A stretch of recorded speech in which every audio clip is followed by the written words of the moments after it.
Hi, and welcome to the Medicaid Moment. I'm Catherine Jacobs, estate planning and elder law attorney.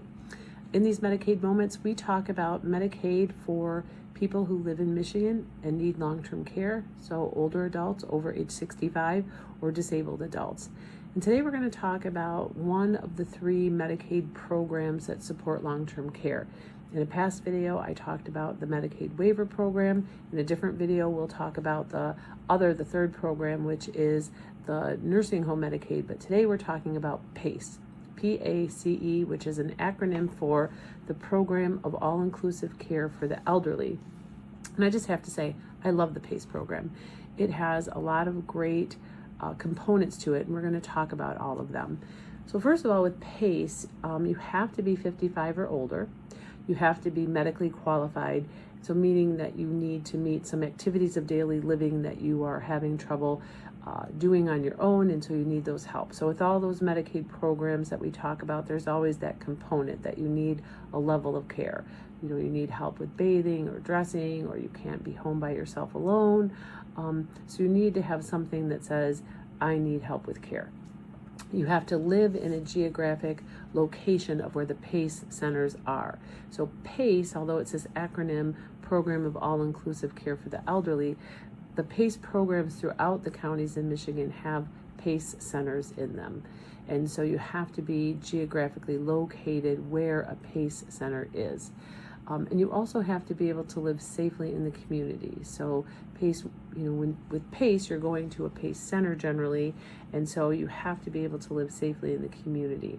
So let's talk about those programs. So I'm just going to give a quick overview and then we'll talk about them. So they provide adult day centers or adult health centers, medical specialists, outpatient care, inpatient primary care, in-home health, home care, transportation, prescriptions, family and caregiver support, rehab, and durable medical equipment. So lots and lots of things under this umbrella. So the adult day health is a really big one, and I'm just going to give you some context.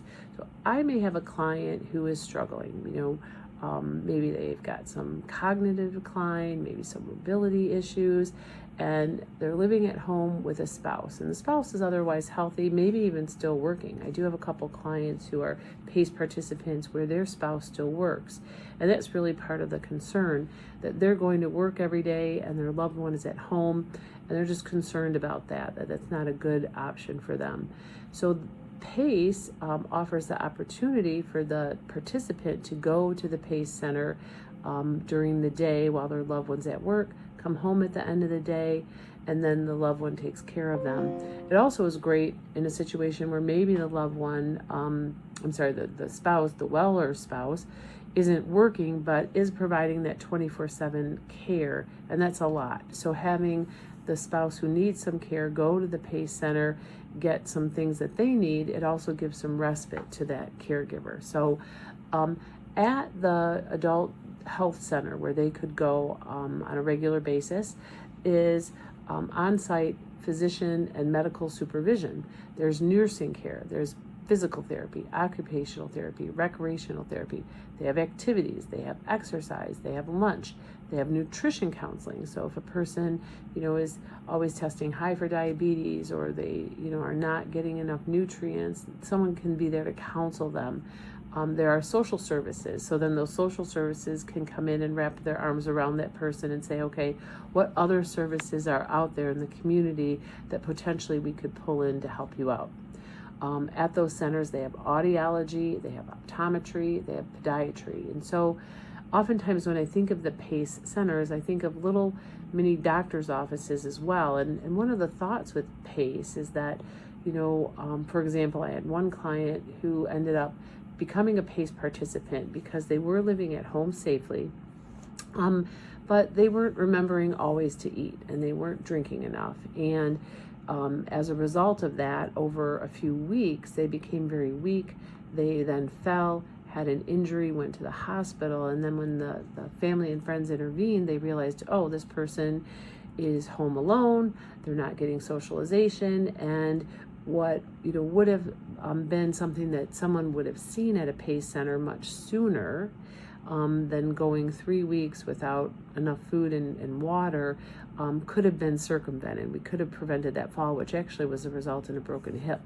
And so one of the thoughts with the PACE Center is that when you're coming there on a regular basis and people are seeing you, they're going to notice, hey, Catherine looks a little off today, or, let's talk to Catherine about what's going on at home.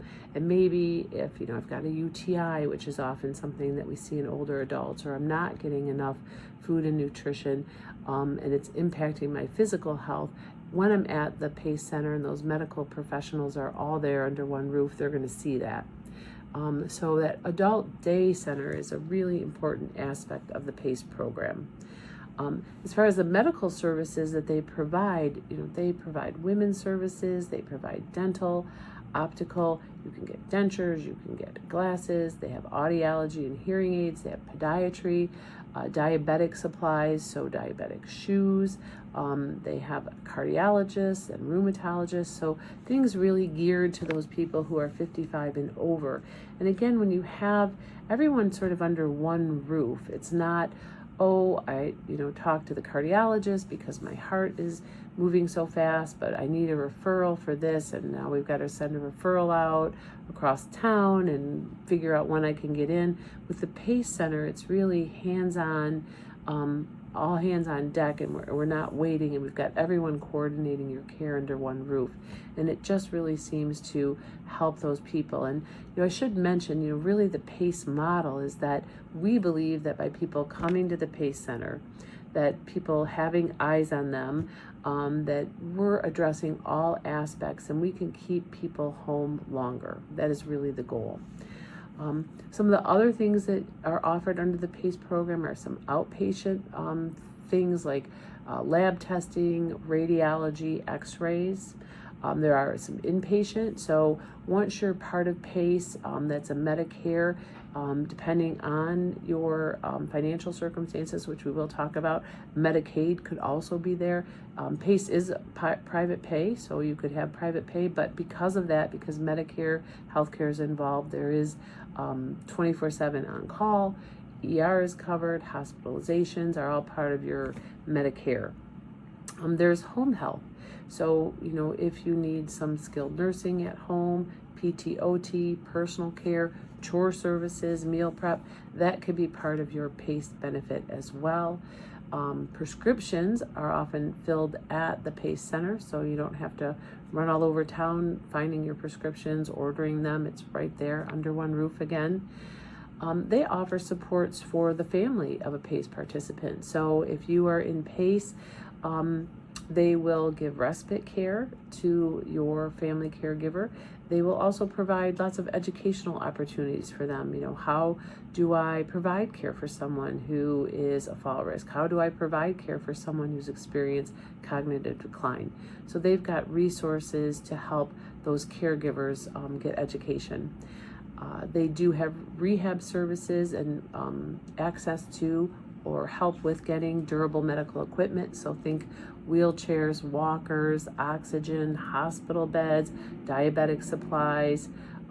So they can help you facilitate with that. So those are all the amazing things that this PACE program provides. So let's talk about how might one qualify for that. So with the PACE program, it is the same types of qualifications that we talked about with the Medicaid waiver program. So there is that income test. That income test in 2025 is that the applicant's gross monthly income cannot exceed $2,901. There is that requirement that you are medically eligible, so you have to have those activities of daily living that you need help with. And then there is the asset test. So if you are a single applicant, again, you're constrained, if you will, by that resource allowance of $9,660. You do get to keep your home and you do get to keep a car. Check out our other videos that talk about how you can increase that $9,660 with some other aspects that you could bring in for resources that you have. If you are married, it's a different qualification, and we're going to have a whole video on how married couples, how their assets are evaluated for Medicaid. But it is worth really exploring. I always encourage my clients, if they're thinking about, we're going to need long-term care now or in the future, that they check out the PACE Center in their geographic location. They are amazing, and they love to have people come out. They'll give you a tour. They'll talk about the program with you. And so, it is a great alternative for people who say, I want to stay at home, and I could stay at home with a little bit of help, and I have that added component where I'm going to go to a PACE center and get some socialization. And there's lots of studies about the need for socialization, that we decline much quicker if we are not getting that interaction one-on-one. And so a PACE participant is going to have that interaction. It's going to have the socialization, be at the PACE center, have meals, have activities, see those doctors, feel the love and support of everything that happens at PACE. So PACE is something that, as you can tell, I'm excited about. I love the PACE program, and I think everyone should think about it. As we age, it's a great alternative, and we should all know about it. If you want to know more about the PACE program, please feel free to give me a call. And thank you for joining me in this Medicaid moment.